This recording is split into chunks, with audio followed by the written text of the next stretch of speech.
Hello friends, എല്ലാവർക്കും queen of tasty and tips എന്ന നമ്മുടെ ഈ ചാനലിലേക്ക് വീണ്ടും സ്വാഗതം. ഇന്ന് ഞാൻ വന്നിട്ടുള്ളത് കുട്ടികൾക്കൊക്കെ വളരെയധികം ഇഷ്ടപ്പെടുന്ന ഒരു സ്നാക്സ് റെസിപ്പിയുമായിട്ടാണ്. മസാലയൊന്നും വഴറ്റി സമയം കളയാതെ തന്നെ നമുക്ക് വളരെ ടേസ്റ്റി ആയിട്ടുള്ള ചിക്കൻ മയോണൈസ് ബോൾ എങ്ങനെയാണ് റെഡിയാക്കുന്നതെന്ന് നോക്കാം. അതിനു മുമ്പായിട്ട് ഈ ചാനൽ നിങ്ങൾ ആദ്യമായിട്ടാണ് കാണുന്നതെങ്കിൽ ഒന്ന് സബ്സ്ക്രൈബ് ചെയ്യാനും തൊട്ടടുത്ത് കാണുന്ന ബെല്ലൈക്കൺ ക്ലിക്ക് ചെയ്തിട്ട് ഓൾ എന്ന ഓപ്ഷൻ എനേബിൾ ചെയ്യാനും മറക്കരുത്. അപ്പോൾ നമുക്ക് നേരെ വീഡിയോയിലേക്ക് കിടക്കാം.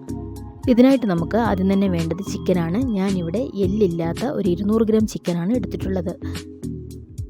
ഇതിലേക്ക് നമുക്ക് ചെറിയൊരു മസാല കോട്ടിങ് കൊടുക്കാം. അതിനായിട്ട് ഞാനിവിടെ ഒരു 1/4 ടീസ്പൂൺ മഞ്ഞൾപ്പൊടി, 1/2 ടീസ്പൂൺ നല്ല എരിവുള്ള മുളക് പൊടി, ആവശ്യത്തിനുള്ള ഉപ്പ്, പുളിക്ക് വേണ്ടിയിട്ട് ഒരു ചെറിയ കഷ്ണം ചെറുനാരങ്ങ നീര് അല്ലെങ്കിൽ നമുക്ക് വിനാഗിരി ചേർത്ത് കൊടുക്കാം. എന്നിട്ടിത് നല്ലതുപോലെ കൈ കൊണ്ടൊന്ന് മിക്സ് ചെയ്തതിന് ശേഷം നമുക്ക് അപ്പോൾ തന്നെ ഇത് വറുത്തെടുക്കാം. ഈ ചിക്കൻ വറുത്തെടുക്കാൻ വേണ്ടിയിട്ട് ഞാനിവിടെ ഒരു പാനിലേക്ക് ആവശ്യത്തിനുള്ള സൺഫ്ലവർ ഓയിലാണ് ഒഴിച്ചു കൊടുക്കുന്നത്. നമ്മളിതിലേക്ക് വെളിച്ചെണ്ണയൊന്നും എടുക്കാൻ പാടില്ല. എണ്ണ ചൂടായി കഴിയുമ്പോൾ നമുക്കിതിലേക്ക് മാരിനേറ്റ് ചെയ്ത് വെച്ചിരിക്കുന്ന ചിക്കൻ കുറേശ്ശെയായിട്ട് ഇട്ട് കൊടുക്കാം. ഇനി ഈ ചിക്കൻ ഇടയ്ക്കിടയ്ക്കൊന്ന് തിരിച്ചു മറിച്ച് വിട്ട് ഇളക്കി കൊടുത്ത് നമുക്ക് ഫ്രൈ ചെയ്തെടുക്കാം. ചിക്കനിതാ ആവശ്യത്തിന് തന്നെ മൂത്ത് കിട്ടിയിട്ടുണ്ട്. ഒരുപാടങ്ങ് മൂത്ത് പോകേണ്ട ആവശ്യമില്ല. ഇനി ഇത് നമുക്ക് എണ്ണയിൽ നിന്നും കോരിയെടുക്കാം. എന്നിട്ട് ബാക്കിയുള്ളതും കൂടി ഇതുപോലെ തന്നെ വറുത്തെടുക്കാം. ഇനി വറുത്തെടുത്ത ചിക്കൻ നല്ലതുപോലെ ഒന്ന് തണുത്ത് കിട്ടിയിട്ടുണ്ട്. ഇതിനെ നമുക്ക് മിക്സിയുടെ ജാറിലിട്ട് ഒന്ന് അടിച്ചെടുത്തിട്ട് വരാം. ഒരുപാടങ്ങ് പൊടിഞ്ഞു പോകേണ്ട ആവശ്യമില്ല, ജസ്റ്റ് ഒന്ന് അടിച്ചെടുത്താൽ മതിയാകും. പൊടിച്ചെടുത്ത ഈ ചിക്കൻ നമുക്ക് ഈ ബൗളിലേക്ക് ഇട്ട് കൊടുക്കാം. ഇനി ആ മിക്സിയുടെ ജാറിലേക്ക് തന്നെ നമുക്ക് മയോണൈസ് തയ്യാറാക്കിയെടുക്കാം. അതിനായിട്ട് ഞാനിവിടെ ഒരു മുട്ട പൊട്ടിച്ചൊഴിക്കുന്നുണ്ട്. ഇത് റൂം ടെമ്പറേച്ചറിലുള്ള മുട്ടയായിരിക്കണം നമ്മൾ ഈ മയോണൈസ് തയ്യാറാക്കാൻ വേണ്ടിയിട്ട് എടുക്കുക. ഇനി ഇതിലേക്ക് നമുക്ക് 2-3 അല്ലി വെളുത്തുള്ളി ചേർത്ത് കൊടുക്കാം.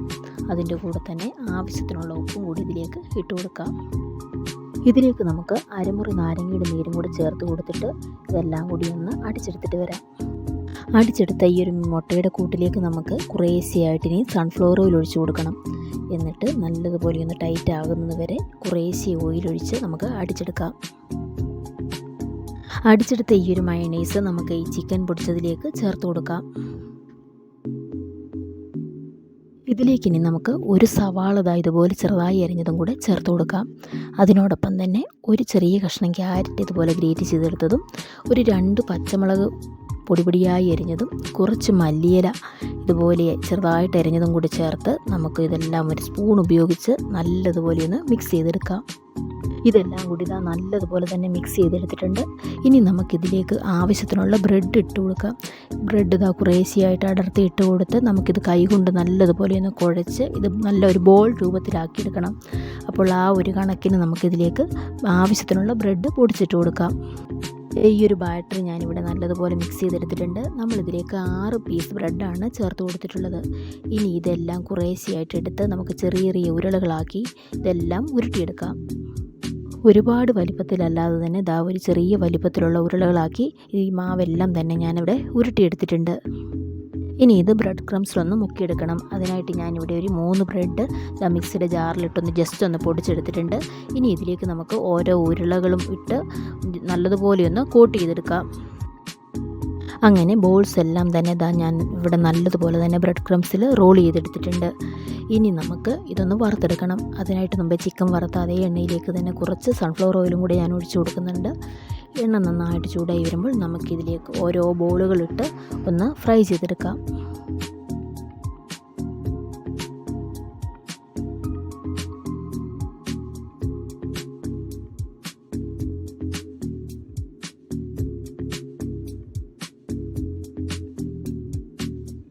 ഇതിൻ്റെ ഒരു ഭാഗം നല്ലതുപോലെ തന്നെ മുരിഞ്ഞ് കിട്ടിയിട്ടുണ്ട്. ഇതിനെ നമുക്ക് തിരിച്ചു മറിച്ച് വിട്ട് വറുത്ത് എണ്ണയിൽ നിന്നും ഇത് കോരിയെടുക്കാം. അങ്ങനെ ബാക്കിയുള്ളതും കൂടി ഇതുപോലെ തന്നെ നമുക്ക് ചെയ്തെടുക്കാം. ഒട്ടും തന്നെ എണ്ണ കുടിക്കാത്ത ഒരു പലഹാരമാണ് ഈ ക്രിസ്പി മയോണൈസ് ബോൾ. ഇത് കുഞ്ഞുങ്ങൾക്കൊക്കെ തീർച്ചയായിട്ടും ഇത് ഇഷ്ടപ്പെടും. അങ്ങനെ വളരെ ടേസ്റ്റി ആയിട്ടുള്ള ഈ ഒരു സ്നാക്സ് നിങ്ങളെല്ലാവരും ട്രൈ ചെയ്ത് നോക്കണം. അതിൻ്റെ ഫീഡ്ബാക്ക് അറിയിക്കണേ. വീഡിയോ ഇഷ്ടപ്പെടുകയാണെങ്കിൽ ഒന്ന് ലൈക്ക് ചെയ്യാനും ചാനൽ ആദ്യമായിട്ട് കാണുന്നവരാണെങ്കിൽ ഒന്ന് സബ്സ്ക്രൈബ് ചെയ്യാനും മറക്കല്ലേ. പുതിയൊരു വീഡിയോ വരുന്നവരെ താങ്ക് യു.